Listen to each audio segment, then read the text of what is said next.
But we have to consider also the arrival depth or arrival draft limits. And what else? We have the areas to be avoided. The weather, we have to consider also the weather. If there is some bad weather, then we have to deviate our routes. And what else do we have to consider? Some other informations. Information from the office. Information from the local agent. And what else? Information from the publications that we have to consider, that we have to follow. And every countries and every ports, they have their own local regulations. Second, planning. What is planning? You have to lay out your voyage. You already have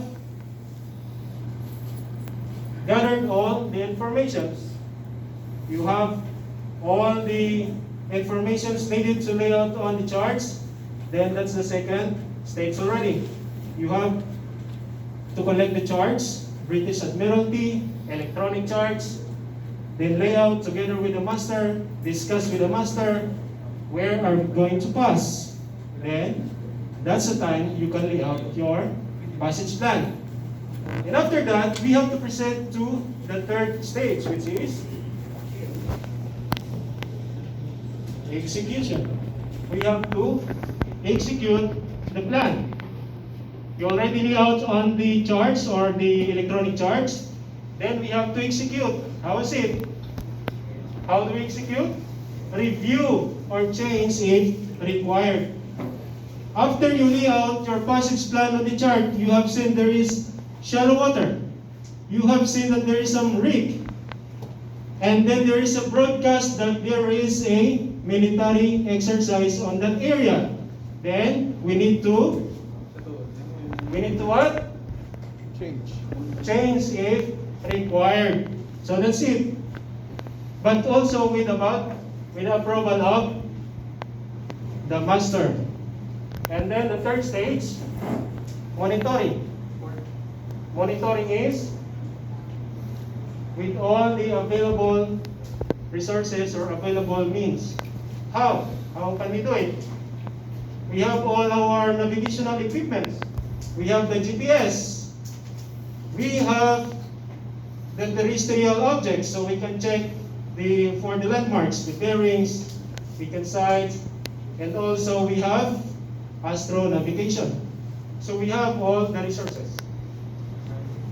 This is to be what? So we can stick, what is the principle that we have talked about? To stick the vessel, to stick on the route to the proposed voyage. So we don't deviate on the fourth stage, monitoring. It's not just like you make a plan, you lay out on the chart, and you don't follow, you don't monitor, you just go anywhere. And what are the consequences? Grounding, so there will be accident. And also, for the company, a lot of fuel to be used because you're going anywhere. Then we have to follow those four stages.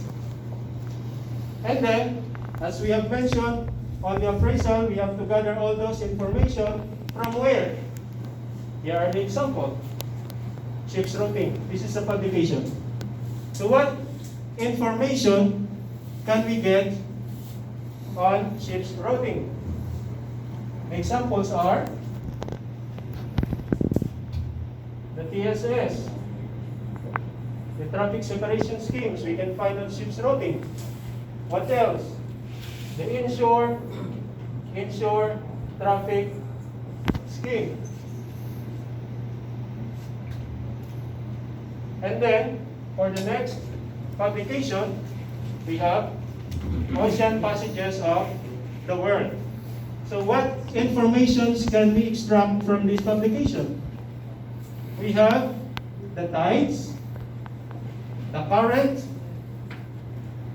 and some areas to be avoided.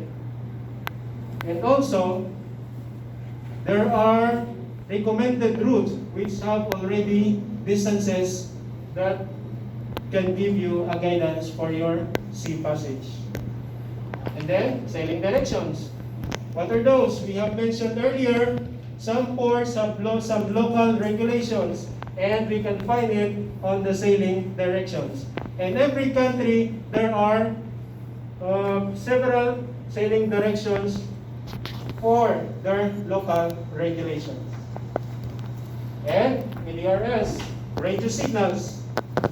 For the radio signals, we can find here our reporting system for our voyage.